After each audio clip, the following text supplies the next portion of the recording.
This is Avery Reece, and I'm back from a really long time of not making any videos. I think it was at least a month. But I'm back now, and I'm going to be reading more of my side of the mountain.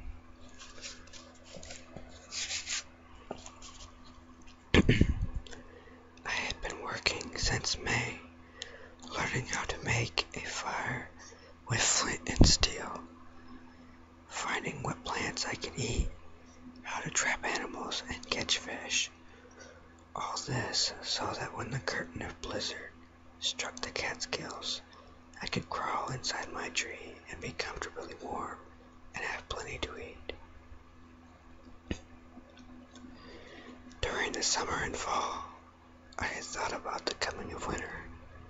However, on that third day of December, when the sky blackened, the temperature dropped, and the first flakes swirled around me, I must admit that I wanted to run back to New York. Even the first night that I spent out in the woods when I couldn't get the fire started was not frightening. As the snow storm that gathered behind the gorge and mushroomed up over the mountain, I was smoking 3 trout. It was 9 o'clock in the morning. I was busy keeping the flames low so they would not leap up and burn the fish. As I worked, it occurred to me that it was awfully dark for that hour of the morning. Frightful was leashed to her tree stump. She seemed restless and pulled at her feathers. Then I realized that this forest was dead quiet.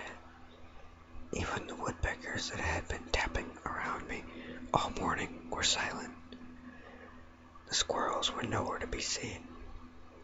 The juncos and chickadees and nuthatches were gone. I looked to see what the bear and weasel was doing. He was not around. I looked up. From my tree you can see the gorge beyond the meadow.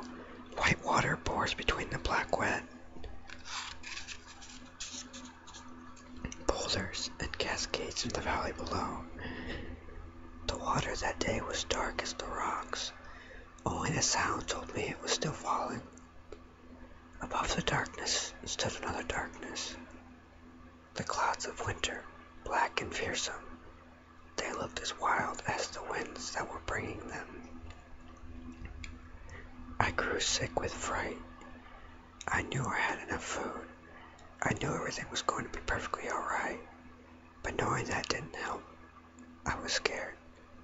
I stamped out the fire and pocketed the fish.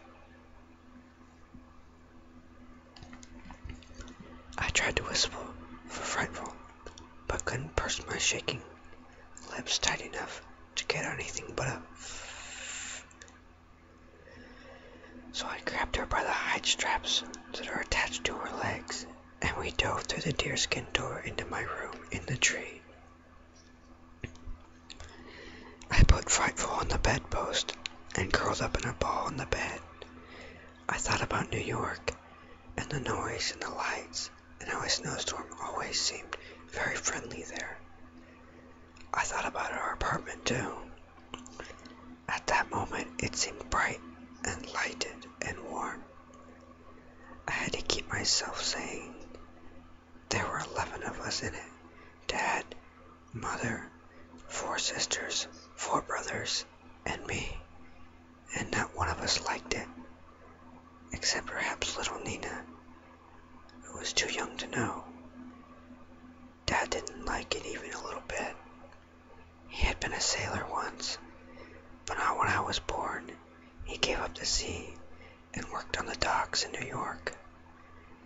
Dad didn't like the land. He liked the sea, wet and big and endless. Sometimes he would tell me about great-grandfather Gribley, who owned land in the Catskill Mountains, and felled the trees and built a home and plowed the land, only to discover that he wanted to be a sailor. The farm failed, and Grandfather Gribley went to sea. lay with my face buried in the sweet, greasy smell of my deerskin.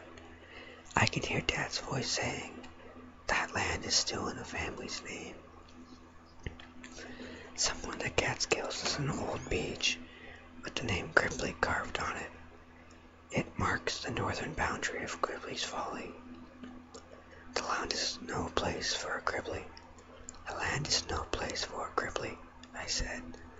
The land is no place for a Gribley. And here I am, 300 feet from the beach with Gribley carved on it.